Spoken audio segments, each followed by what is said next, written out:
Nothing. What's up? I'm so excited. Your hair is cute. Oh, thanks, girl. I just like showered, so you know. It's super cute. I love your hair. So, Yay. Michelle, we're so happy to be talking to you. So, thank you for taking the time to speak with us today. Yeah, for sure. Thanks for having me. I'm stoked. Yes. So, your boss received the People's Champion Award last night at the People's Choice Awards. Did Yo, you watch? no, I didn't watch, but I did read I read like the People article on his speech and everything. So I'm like, yo, that's my guy. What did you think of the speech? What did you think of the words that he said? So important about not giving up, right? Did it resonate with you? Yeah. Oh yeah. His whole notion of keep digging. And I remember even being on set and just as an actor, there's points where you can feel sometimes insecure of your work. But I remember him being so vocal about the work that we're doing and how good we're doing. And he was very loving in that way to say, like, you're here for a reason. So that's what I felt through that entire speech. And like reading the write-up on it on like People magazine, I was just like, this is insane. Just keep digging, keep going. I'm like, yeah. Yes. I posted it on one of my pictures today. I was like, it stuck with me. I was like, I've been digging for a long time, but let me keep on this Monday. Let me keep on digging so I don't give up on, the dream before it even gets here. It was very, very on point what he said. Um, Right. so, Michelle, let's get into growing up, honey. Let's go back a little bit. So you grew up in a military family, right? You're an Army brat. Talk to us a little bit about what it was like growing up in a military family in Florida, right? But you guys lived a little bit all over the place. So my parents actually retired in Florida, so Okay. that's where they bought a house. So now when I like go home, I go to Mhm. Florida, which isn't that bad. But I was born in Texas, but my Same, Texas girl. Yes. What part of Texas? Fort Hood on base. Okay, I'm from Dallas. Okay, cool. Yeah. Yeah. The city we were in is like Killeen area sometimes. Mhm. Mhm. I know where Philly is. Yeah. But I was there for such a short period of time because my mom was stationed there and then she got stationed to like Korea and she couldn't take my sister and I, so she got her citizenship in New York City, so that's where a lot of my family is. So my sister and I went and lived in New York for a while. She went to Korea, came back, and then we started like kind of traveling, lived in Washington State, Germany. That's where my other sister was born. um, Wow. kind of like just uprooted a lot. And then finally, my mom and my dad like got out of the military and they were like, all right, we're going to Florida. Like, all right, Good place to retire, yeah, Florida, right? for Best sure. place. Okay, so when did you catch the acting bug? At what point did you say, okay, I want to tap into the arts, I want to pursue a career as an actress? When did that happen for you? Wait, we say that again? I got a call. Oh, no problem. Oh, no problem. So when did you catch the acting bug? When did you, say to yourself, okay, I think I want to pursue a career in the arts and tap into my creative side? I'd say actually almost 3 years ago. It's like 2.5 years ago. I was living in Florida. It was like beginning of 2018. I actually joined this studio, shout out Andy Matheny Acting Studios in St. Pete. And Wow. I just went so deep. I went there, started studying with Lee Perkins as well, started doing just online classes and kind of got cast in like 4 plays that year, started working on short films and everything. And from there, I was like, this is everything to me. And my mom grew up, she always had a dream of like going to Juilliard and working in the arts, but she got pregnant really young and one thing led to another and she had to join the military so that she could provide for her family. So she never necessarily got the opportunity to go forth and pursue her arts and such. And for me, I've always like been doing stuff online, like writing. I'm a writer, so I do that. So it was like kind of a good transition for me to start going to auditions and start working on this. But like my IMDb is literally filled with like films that my friends and I have created, other films as well that I eventually became friends with them. But I think just 2 years in Florida, like going hard. And then I remember talking to my acting teacher, Eugenie, who works at Andy and Matheny Studios. And I was like, yo, I met someone awesome who's my partner. Like now I met someone awesome. Like, they live in California. My best friend already lived here. I had already been planning to move to California. And one thing led to another with the stars aligning. And I was like, okay, granted, it was like right before lockdown. So I lived here for like just a few, and then everything shut down. And then like, I was like, Merp, what do I do? And so I just like, home. Wow. Wow. So then you come to LA, and then what would you describe as your big break? Because you attended the University of South Florida and you got a degree in mass communications. Did you want to use that to go into a journalistic route, or what did you, when you went to school and got your degree in mass comm, did you have other career aspirations for yourself, or was it only, okay, I'm going to focus on the acting? Yeah, I think, so when I was going there, actually, so it was in the mass comm, like, building, like, that was the area of study, but my degree is, like, media. Okay. So I kind of was able to sort of pick my track, and I dove deep on, like, different aspects. I ended up, like, really getting into just, like, technology and social technology and like the mental health impacts of like social media and things like that. That's where I kind of focused my studies. But while I was doing that, like, I started that kind of right when I started acting, and it was kind of like, all right, well, I'm gonna do this as well, you know, to have a full plate and kind of just like have something else that I'm doing as well, you know. But I think, like, overall, like, I've definitely always known that some sort of, like, business or some sort of, like, social community, like, I'm an Aquarius, which I feel like the community humanitarian aspect is really important to me. So somehow figuring out how to use media in a way that elevates us, like, consciously, and elevates our awareness. So that's always, like, been my sort of focus, you know? Right, definitely. And then, Michelle, what would you describe as your big break? You mentioned having all of these projects you've worked on with your friends. What would you say for you? It didn't have to be anything big that people know about, but what would you describe as like your big break moment? Yeah, so actually right before I moved to LA from Florida, I got cast randomly on a feature called God's Waiting Room. Shout out to Tyler Riggs and Subi Riggs and Mac Fisher, like everyone out there. Like, I love everyone so much. But they like found my Instagram and cast me in this feature. Wow. And there, wait, back up, stop, pause, take a pause. They found your Instagram and cast you from your Instagram? yeah. What the heck? Okay, so that lets us know to keep creating, keep putting stuff out on our Instagrams, on our YouTubes. Yeah, I was posting a bunch of those reels and stuff from the films that my friends and I were working on, and yeah, they reached out to me. We met up, we loved each other, and we started working together. And I play a supporting character, Natty, like one of the best friends of Rosie. Nistalda plays Rosie. She's an incredible actor as well. And yeah, everyone just bonded. And then, yeah, from there, like, that's when I was like, okay, it's time to go. Because Florida, there's a cap to everywhere you go. And you sort of know when you get into acting that you eventually get to expand and decide, like, okay, do I want to move to Atlanta? Do I want to move to New York? Do I want to move to LA? And LA kind of always just called me. However, there was a point where Atlanta was looking really good. But Atlanta's like the Black Hollywood, right? Right. Yeah. Exactly. But like, I moved to Santa Monica with my partner, and I was like, this is as close as I can get to Florida, and this is everything. Like, even this morning, like, my workout consists of like running to the water, where the Santa Monica freaking pier, and like, working out and then running. I'm like, this is California is everything. It is. No. Seriously. It really is. Seriously. I love it here. Yeah. Love.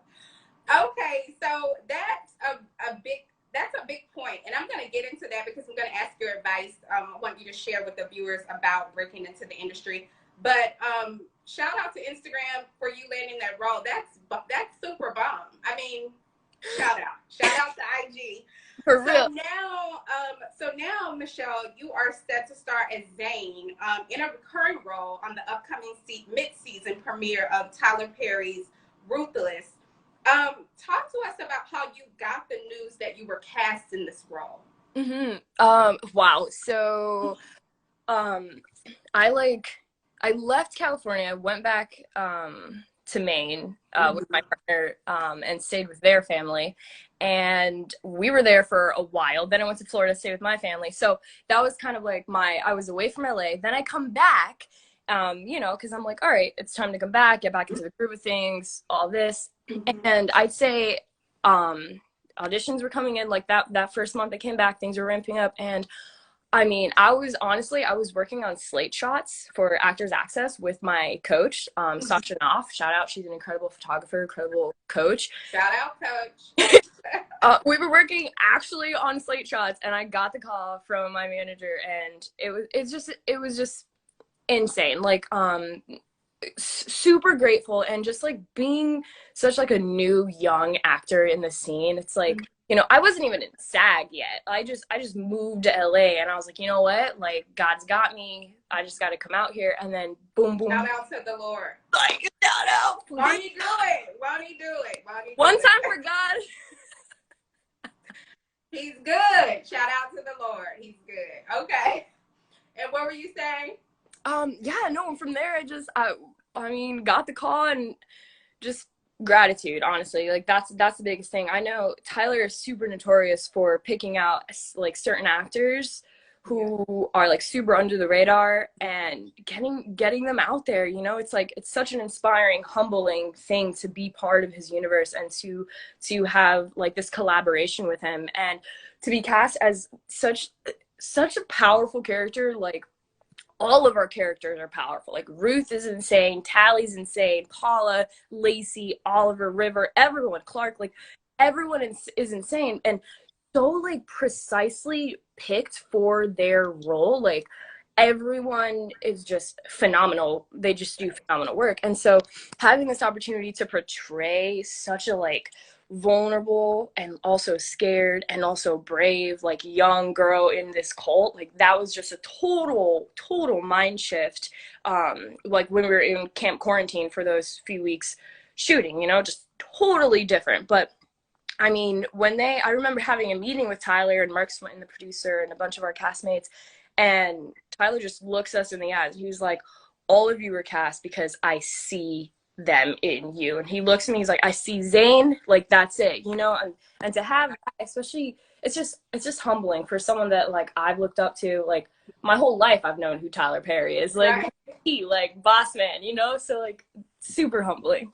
Wow. Speaking of camp quarantine, what was it like going back to work in the middle of the pandemic? Because you guys shot during like in the middle of the pandemic. Walk us through, Michelle, a day in the life of Bubble, the Tyler Perry Studios Bubble. Walk us through a day in your work day. What was it like? Yeah, wow. Walking through it gives me like the feels, because honestly, those are like the best 2 weeks of like close to my life. Like, I just the bonds that we made and how close we got, just as castmates and just as crew as well.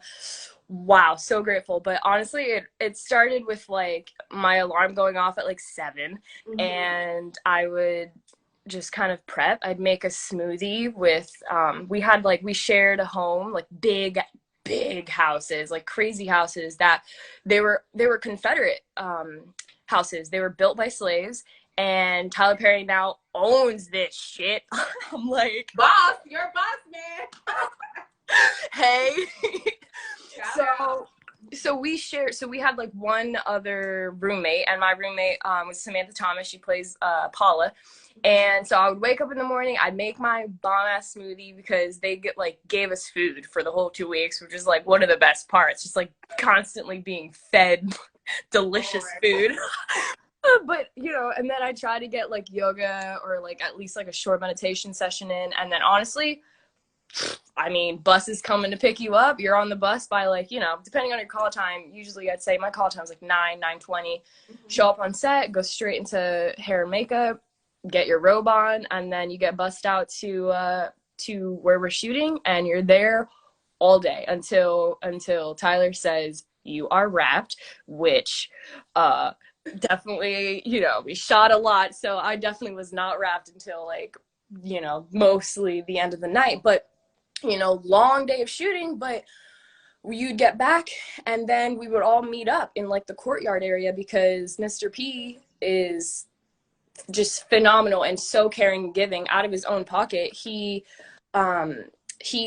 like had food trucks and like alcohol, an alcohol truck for us out in the courtyard that it opened at once we wrapped. Like as soon as we wrapped, they opened and they stayed open for 2 hours after that. So we all got to hang out, decompress, have a drink, have, you know, whatever you want to eat, some corn dogs. I don't eat meat, but like, you know, whatever, fries, whatever they had. And, you know, and then by that time, you know, sometimes we were able, obviously it was like really strict because we had to social distance, our masks, our shields, all the whole, they did not play with that.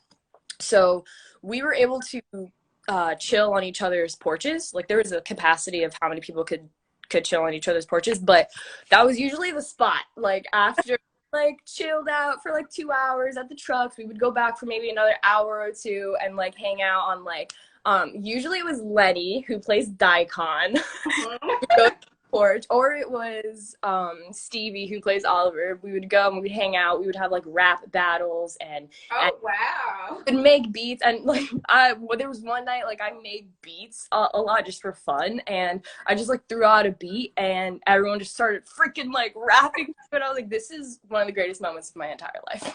Oh my god. I want to go have a day in the life at Tyler Perry's too. What? Wow. Cocktails and you being paid. Look, that's you. Look, you can't beat that. You No. cannot beat that. He puts all of us first. Like there's no doubt about it. How much he cares about us, how much he cares about the projects and our well-being and our safety, of course, and just having us be there and like have this incredible time while doing really hard work. I mean, he has no other show like Ruthless, and there's no other show that is like this intense. Like I was prepping for the role, like watching the first part of the first season, and I'm like, my eyeballs are like glued to the screen. You're like, wait a minute. Like, wait. I'm like, whoa. It's super intense. That's for sure. Yeah. Wow. Well, you walked us through a day. You gave us a good description. Shout out. Wow. Yeah, and from there, like, hopefully, you know, we get to bed at like an okay time, but like, you know, my alarm's going off at 7:15. There was, you know, one of the rap nights, definitely went to bed way too late, and I was like, you know, we have this freedom, but with freedom comes responsibility. There it is, and accountability, because you're going to be held accountable for your actions. All right. Yep. And you got to know all your lines because we're shooting 100 pages today. I know he's like, y'all better know your lines of providing all of this. Come to work prepared, for sure. You have wow. That's insane. Michelle, for those who have not watched Ruthless, talk to the people that are tuning in here. What's the premise of the show? Break it down for us, and then tell us about your character, Zane. Yeah, for sure. So Ruthless is a spinoff of The Oval and a show on BET, and it's a spinoff of Ruth, who she joins a cult, a religious cult, and kidnaps her daughter and joins this cult because her friend Tally, Yvonne plays Tally, she tells her about this cult and she joins it, and it ends up not being at all what they thought. There's sex trafficking, child trafficking, there's drugs in the food, like it's all everything that a cult is, like, you know. And then we have the highest, who played by Matt, and he's incredible, and he is kind of like our like leader, our like god figure, you know. And so it's like really intense, and it shows the life of those living within the compound of the cult, and then it shows the lives of like the FBI agents who are trying to take us down, while also showing the life of the people who maybe on the police and FBI side just like shove things under the rug so that we can stay there. So it gets really, really deep. And like Zane is this like young girl who, you know, she doesn't have a family, foster kid, just has no friends, has really nowhere to go, finds out about this cult, and that's sort of the backstory that I created when preparing for the role. I hopped on a Zoom call with Mark Swinton, our producer, and I was like, listen, I need some details on my girl so I know like where I'm coming from, like why did I join the cult. And she was like, you know, me and Tyler want to give it to you, this is your Wow. you decide, this is your story. And so like I wrote a whole thing up about who Zane is, I presented it to Mark, and he was like, this is perfect, you know. Yeah, Wow. run. That's super cool, Michelle. I know, and he's, and I've heard this about like other actors in the past who have worked with him, especially on Ruthless. I heard like the first part of the first season, like he really gives you the opportunity to mold and craft your character. He writes the words, but he's, even Mark said it, our producer, he's like, you know, if any words just aren't landing for you, like feel free to bring them up to me, bring them up to Tyler, like let's see if we can change it. Like they're so open to creating this character with you. It's really a collaboration, and that's incredible, because getting into this space with Zane, it's like, you know, this really tough space to access, and then you're pulling from personal things, and you're really trying to grasp onto this story of this young girl with no family joins this cult. She's new, fresh, has no idea, and is now being told, oh, by the way, like all this crazy shit happens. And as she gets closer with Paula and Lacey and Ruth, she's like, oh my God, like what's going on?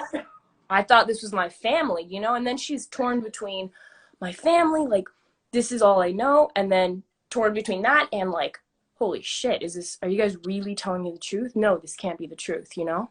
Right. Mm-hmm. Wow.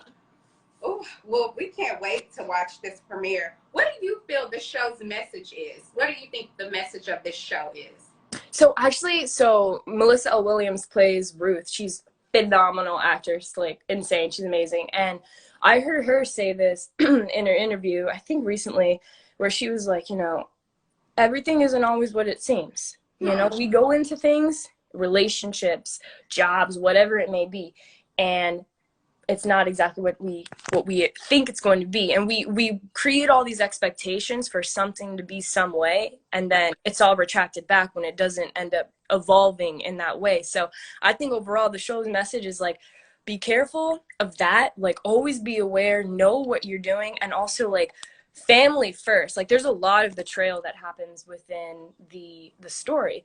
And actually right now Stevie, who plays Oliver, he's like, I just saw him. Yes. he's tuned in, like, out. I just saw him.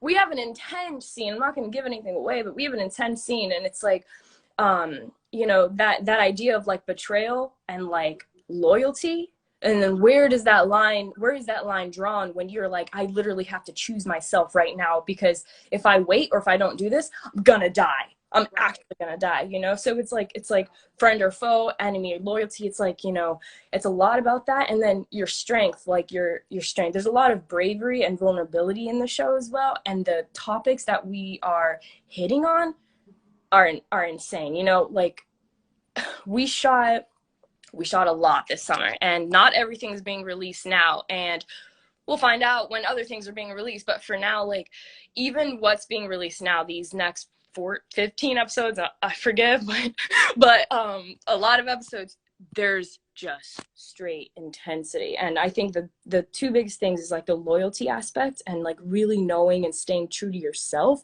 and then also being careful, you know, and always like knowing what you're getting yourself into. Because even with Zane, she joins this thinking one thing, and it ends up being nothing, you know. But there's nothing else for her to do. She doesn't have a family. There's literally nowhere else for her to go. And I say this now because when you get into I don't know which episode it is, but there's a few episodes where there's like this line that it's like, do I go? Do I not? Like, and there's like this teeter-totter, and not going to give anything away, but that's like this, like, you know, really intense bubble that we're in for a while. So, yeah.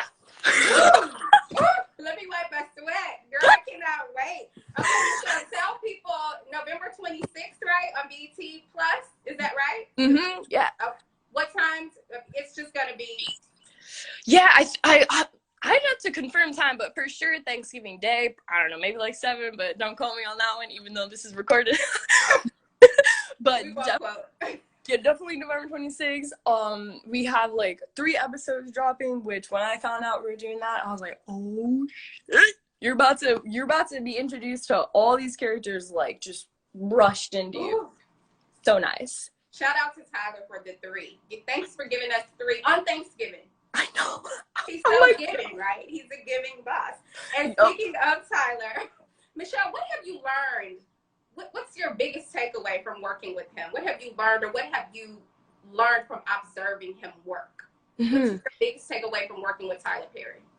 I'd say my strength as an actor and as a person too, because he wears many hats, and there's hats where he's director and he's like very, and then there's kind of this like other hat that he wears where he's like very loving and very kind and tells you, hey, you're really doing great, like you're good, you know, like he has that. So I think for me, just like having this mogul of a huge like inspiring individual look me in the eyes and tell me the work that I'm doing is worth it and worthy, that means everything to me, you know, because we come out to LA and we're all like, or Atlanta or New York, you know, you graduate, you're NYU, you're Juilliards, you're all this, and then you're just kind of like, what, you know, like what next, you know, and you're told just keep auditioning, just keep doing this, that, and it's like, okay, like trust. So I think the trust aspect too, and that like being on set too,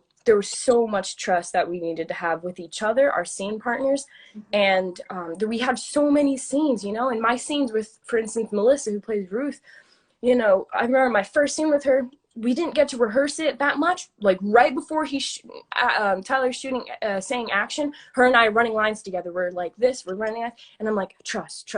And like, she just gives it to me, you know what I mean? It's like, it's just like this like incredible ambiance of a flow that we're in. So like, having experienced that and having this like strength and confidence now of having worked with him. What's up, JL? Love you.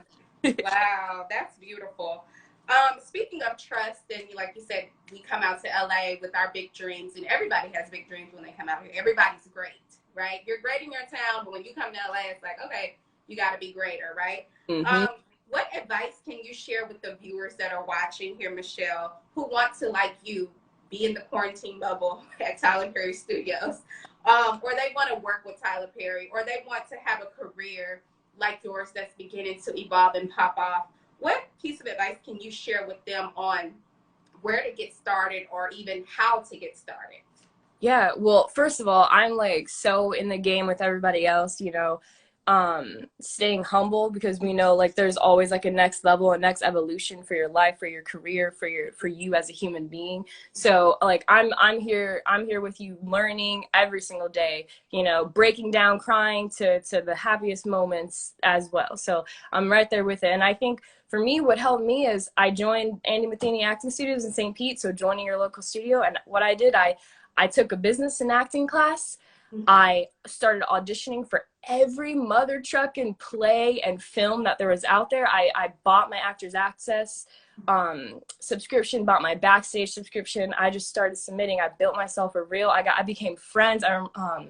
My friend Sean like cut my first reel, and I barely had any footage, but somehow I was able to like land an agent in Florida and start going out for commercials and like all this stuff. So honestly, it's just like you got to just have that persistence and know in your heart, okay, this is what I want to do. Meditate on that shit too, and the answers like just come. So joining your acting studio and learning, you know what I mean? Even out here, Karen West, Sherry Shaw, Sasha Knopf, all these coaches have helped me and guided me in my such a short period of time being here in LA. So find your circle, find your people, and those people are gonna want to elevate you. Even my PR team, Talon, she's out here watching, like Siri, all my whole team, JC, I'm so grateful. God is so good, and He will provide always, if it's what you want to do every single day. maybe not every day because I'm human and sometimes, you know, we get anxiety attacks. We have moments where we cry. We do all the things, but just about every day, you know, wake up, find gratitude. I have my actual just by my bed that I wake up to every single day. May I be well, happy, peaceful loves, and like that, like just have that strength inside. And have the best spirit and energy like you. Because, I mean, look at you. You're bubbling. You're just full of energy. I prayed before all of my interviews. I prayed for you before we got on here. I prayed for myself. And look at this. I'm so grateful to have this energy, you know, and I see why your team is on here shouting for you and your people are, you know, wanting to see you succeed because you have a good spirit and a good energy. And I think that matters too. Having a good attitude and a perspective is going to take you a long way as well. Definitely. So don't ever lose that spirit. Yay, yeah, for sure. Thank you. I appreciate that. And always pulling from your life too, is your experiences. Yes. Michelle, we've seen in the recent weeks with our VP-elect Kamala Harris that representation matters. Does it not? Does representation not matter? Oh, it matters. It matters. It matters. As an Afro-Latina woman, what is your hope when you're working and when you're on screen for those young girls or even women at home looking at you? What is your hope from them seeing you represented on screen? What is your hope for them that watch you? Right. I want people to see me and them, you know, like me growing up, I like grew up with the Hannah Montanas and the Zoe 101s and the very limited representation. And I grew up like totally I didn't like my curly hair, the color of my skin. I was very, very unhappy, you know. I had a very happy childhood, but there was moments where definitely I see like, wow. I remember my mom tried to get me into acting and modeling when I was younger, and I vividly remember crying out of the casting because I was like, Mom, I don't want to do this. I'm not pretty enough. I can't do this. I don't want to do this. I'm just going to, you know, and she didn't make me go ever again, you know, but she did have that like inkling to do it. But I want people to see me and them, you know, them in me, like this we are one kind of situation, because I am because you are, you know, you are because I am. If we really are all one, then I am you and you are me. I'm in you and you're in me, you know. That's what Jesus said, you know, like, so I think that's the most important thing. And just I've found that as I've learned about different actors, like more like low-key actors who are just like so authentic to themselves, and acting for them and for me has been able to activate this like new kind of like life for me, where I feel comfortable sharing now that like, yeah, actually, you know, pansexuality, for instance, like that actually feels right. Like I've always just been attracted to just human beings, whether you are a male, female, or non-gendered person, you know, like I feel now I have more of like this like openness, because I've like broken myself to build myself up so many times, and now I feel like God has graced me with this open opportunity to be like, be you, be authentically, fully you. And I feel like that's, and you like mentioning like the energy and the spirit, like that's like all that I want, and all that I can ask God to grace me with is like to always stay authentic, so that people can look me in the eyes and say, hey, yeah, I want to hang out with that girl. Like, oh, like, you know, hey, can you help me out with this? Whatever it may be, you know. I want them to feel this like love and this connection, and know that like there's no separating me from you. There's nothing separate. We all die and go to the same place. We all chose to come here. It's all one happening. Love that. And then I have to ask you, with everything that's been going on this year, right, with the grave injustices that we've been seeing on TV, on our screens, on the streets, at the protests, do you feel now that maybe before you know, kind of kept quiet if you saw something, but now do you feel a need to speak up, a responsibility to speak up when something that you see or encounter isn't right and you know it? Even at work, even on sets, if you see, you know, the set is not diverse enough, or you see someone being, or yourself being, you know, objectified in a way or discriminated against, do you feel a responsibility now to speak up?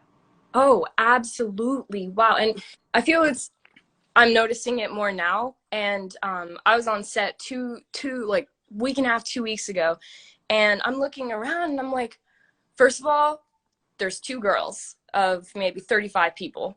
That's one thing. And then I was the only brown person on set. And so for me, like, I'm noticing it much more, and I'm noticing it in shows, you know, and I'm noticing too that we're getting more roles that are like open on ethnicity, which is wonderful, but it seems that there's still more roles for other ethnicities regardless. I'm like, okay, I get the open ethnicity thing, wonderful, but like, why does all the other roles, why do they all have specific ethnicities that they have to adhere to? So I think there's still definitely levels that we get to elevate. And even now, like my friends here in LA who work as cinematographers and photographers and directors, I'm constantly saying, like, you know, diversity. How many Black people do you have on set? How many Hispanic people do you have on set? How many girls do you have on set? You know, and I think now they're, especially my circle of friends here in LA who work in the industry, I think they've become more cognizant to it, and they're realizing, like, wow, we're just a bunch of white dudes. You know, this is Hollywood, right? And it has been Hollywood for 100 years. Like, we can't, there's no denying that, but I think it's like up to us, and that's why it's so important that we have people like Tyler, and we have shows like Ruthless and The Oval and Brat and Sisters that allow us to showcase, like, hey, you know, we're brown, and like, we have talent, and we tell really great stories. So trust us, you know. And sometimes it's like scary because you'll read a script and you're like, oh man, you know, I feel like they're gonna cast someone who looks like X, Y, and Z, right? Not like curly haired, brown haired, like, you know, whatever. You know, it seems like there's very like types of people for certain roles, but my hope and my intention for the industry is for that to be washed away, because there's so many, not even brown, just people of color, just indigenous, you know, everybody. And wow, I have like the most talented like Caucasian white friends as well who are freaking killing it too. It's like, it's just like, now is like this opportunity for us to open to the diversity. And I think like it's so important what Tyler's doing, like giving us a platform and giving us this opportunity to like me to talk to you like live. Like, I've never done an Instagram live. Like, I was like, well, here we are, huh? Here we are. I love it. And I love that you are having the conversation within your group, right? Because that's important. That means that it's not just going on, like, you know, for people to see on social media, but within your own circles, you're having the conversation. The uncomfortable, like, okay, is this going on over there with you? I think that that's important too, to have those conversations. Right. Yeah, and having this like experience of having gone to high school in Florida in like a very small town, like very conservative town, and knowing like that aspect, like, and then I went and visited my family kind of like at the height of the protest when George Floyd was murdered, and I went out to protest in Florida. And I remember in my mom's small little town in Brooksville, Florida, I went to a protest out there, and that's how I actually talk. And wow, I've never, like, I've experienced certain degrees of racism directed toward me as I was growing up, you know, high school in Florida, but nothing like this. I'm at this protest, and there's an actual wall of cops that are keeping the peaceful protesters on one side, and then like these other people on the other side, one man of which had like the Confederate flag tattooed on him. And I'm all for culture and for keeping your culture and where in your life, like, do you, but like I'm young, like, we're human, like I'm human, you know. And this man looks me in the eyes, you're not human, you're dumb, you're not human. And that was the first time in my life where I've had this like crazy energy directed toward me, where I didn't know anything to do except for break down and like start walking away. And then I go to walk the line again, and I hold a heart sign up, and this man on the other side holds his heart sign up and looks me in the eyes. And that was a moment where I was like, we're on two different sides here, but you recognize that I'm human. You're just on that side because you were born and raised in Brooksville, Florida. You know, and you think that we're trying to change things up. No, this is where I'm from. Like, I love this town. You know, I'm not trying to turn it upside down on its head, but it was so interesting to have the experience of like this man who looked me in the eyes and said I wasn't human, and then this man on the same side hold up my heart and look me in the eyes and validate my humanity, you know? Right. Wow. That's deep.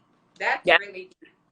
I think we have a long way to go. I think that this year definitely opened our eyes. Well, opened a lot of people's eyes. A lot of people already knew what was going on, but I think it opened a lot of people's eyes that were unaware. And if we're going to get anything done, it's going to be a group effort. So I think we're hopefully moving in the right direction. Yeah. Oh, yeah. We're good place. I want to talk about, are you working on a project? Do you have anything coming up aside from the mid-season premiere of Ruthless coming out on November 26th, 3 episodes? Hey. Are you working on any other projects you want to tell us about? Yeah, so of like what I can share, there's that feature that I told you about, and basically everyone who's on that feature is like homies now, so we're stoked on that film coming out next year. And then worked on another feature as well, which is like a kind of like a dry humor comedy, which is pretty fun to work on. So there's that. But that, and then, you know, just trying to doing this like aspect of just like working on like all things creative. So focusing, like my yoga school gifted me a scholarship to train in another form of yoga. Like I'm trained like 550 hours, some crazy amount of yoga training for no reason. It's a really big part of my life. And my yoga school gifted me like another 84 hours for free to do yin training. So like I'm like really focused on that as well. And then I finished up like this music production certification that I'm super stoked on too. So just like taking time to work on Ableton as well, because I think it's like so important to be rounded, you know? Yeah, it is. Yeah, and like I can get like super obsessive about stuff. I need to diversify where my attention is going. You definitely do. And outside of the work, Michelle, how do you self-care? What do you do for fun? Self-care. Also, just shout out because Manny, homies on here too. Channel X, Dark Tales of Channel X is a feature I work. What's up, Channel X? In New Jersey, a shout out there too, and that was incredible. That's coming out next year, hitting festivals as well. So shout out to that, because you're right, I'm stoked on that. That's a horror. So I was like, for like a few days, my only job was to be scared. Like, you scared? I don't see it. I do not see it. So I definitely have to tune into that. For sure. Keep us posted on that. So, okay, Michelle, how do you self-care when you're not working? What do you do?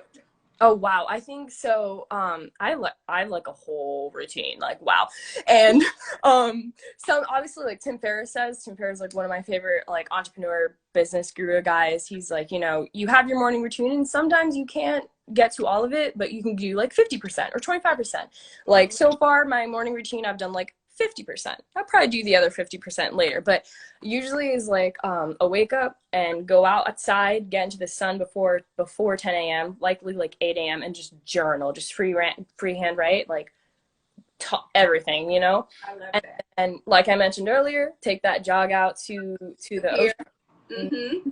Take that in, and I stretch and do yoga right there, no mat. I just like I just do it right there, and then I meditate for like 10 minutes, and then I do my run back, and then I like come home and I do like breath work, which two people who are awesome for breath work is like obviously Wim Hof is like this like crazy incredible guy, like man who is insane, and really hoping I get to go train with him either this year, like early next year, so let's see, hopefully.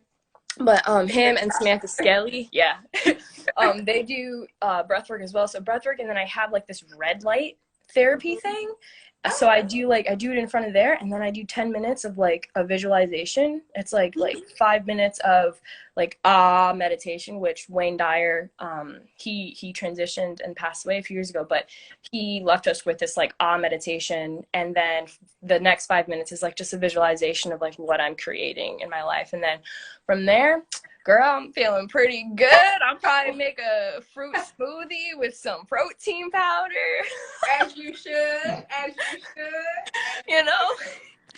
Wow, I love it. Michelle, I am so happy that you talked to us today. You have left me like, I'm feeling like ready to go and just conquer the world even more so. I'm ready to continue to dig. I'm ready to dig even more talking to you.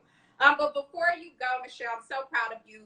You can come back and talk to us anytime about whatever you're doing. Yeah. I want to play a quick game with you. Do you mind? It's a quick game. Yeah, for sure. Okay, so it's a rapid fire. It's Ashley's 5 and 5, so it's 5 questions, 5 seconds, 5 minutes. People always go over. Just answer as you do. Who's your favorite actor? Bridget Lundy Payne. Okay. Well, I already asked you how do you start your day, so I'm gonna nix that one. What's your favorite holiday? Halloween is my favorite holiday because my family and I like go all out. Like my sisters and my mom, like we dress up, we give candy to the whole world. Like it's great. But I also love Christmas because I really get to go home to New York City and like visit my family. And like that's just like an excuse to go see everyone. So I love it. Biggest strength. What's your biggest strength? I think the grasp that I've gotten on my mental health, because it was like, as such with a lot of us, like when I was younger, you know, circa 7 years ago, maybe 8 years ago, maybe not in the best place, but I think like one of my strengths now lies in my knowing like my energy. So like I know exactly what I need. I listen to my body exactly when I need it, and the breath work helps with that. The meditation helps with that. So I think that's my biggest strength. Wow. Best advice you've ever been given? I'm gonna say so my mom always told me to like always be independent, always be able to take care of yourself. It's self-reliance, like Ralph Waldo Emerson as well. He has a whole essay on self-reliance, and I think that's right, like it's a form of what my mom told me growing up, like always be independent, get your own stuff, your own shit together, you know, never depend on anybody else. And I have some people, you know, people depend on me, I depend on them. Like that's not a call to like not have connections and such, but especially if you read the essay Ralph Waldo Emerson, his self-reliance essay, it's just it's that like reliance on one's own resources, one's own energy, and being able to generate your own energy, not needing to cling on to someone or something else to create your energy. Wow, I love it. Girl, you need to write a little book, honey. You have some things. Parents did good. What's one thing you've had to learn the hard way? I think probably that your life is your creation. So everything that's showing up in your life is because at some point or another you wanted it in your life subconsciously, you know, whether you're conscious and aware of it or you're not. That aspect I've had to learn, because that wasn't taught to me in school or in college or anything, you know? So I had to really learn like, okay, I'm creating this reality. So I get to take time like every day or close to every day and be like, okay, what am I committed to creating in this moment and right now for my life, in this moment that literally is the only moment that exists? Because if the past and the present don't exist, and they say that the only moment is now, there's something for me to learn right here and now. So the hardest thing or toughest thing has just been realizing like no one else is going to create your life. I do believe it's collaboration, a co-creation with God, but I think we have full free will in the direction that we choose and where we go. So I think that aspect, like growing up, you know, you think like mom and dad are just going to help me forever, and I'm gonna go to college, and then I'm gonna, you know, do this, and I'm gonna know exactly what I'm gonna do. But that is not the case at all. So I think learning, like, I have to have a handle on my mental health. I have to be responsible for my fitness. I have to be responsible for paying rent, you know, but all of these different things. So I think like that, if we were going to have a revolution on the American education system, I think it would definitely be adding in meditation, adding in some, you know, how to do your taxes, just adding in things like that, like just things across the board, like your mental health, like a whole class on like how to be mentally fit for society and for life too. And we need you teaching our kids in education reform. We need you in the schools. This has been so beautiful, Michelle. Again, I'm super proud of you. The world is yours. You deserve it. Do not change. Keep this energy. Keep this spirit. And I can't wait to see what you do next. I'm so excited for you. Yeah. Thank you so much. I'm super grateful. This has been incredible. This has been so good. Thank you so much, Michelle. And you guys, don't forget to watch Michelle as Zane on Ruthless, November 26th. Yeah, and everyone else, the whole cast, shout out. Yeah, shout out to the cast. Where is the buzz? Oh, Where is the buzz? You said was mine. Where is the buzz? Ooh.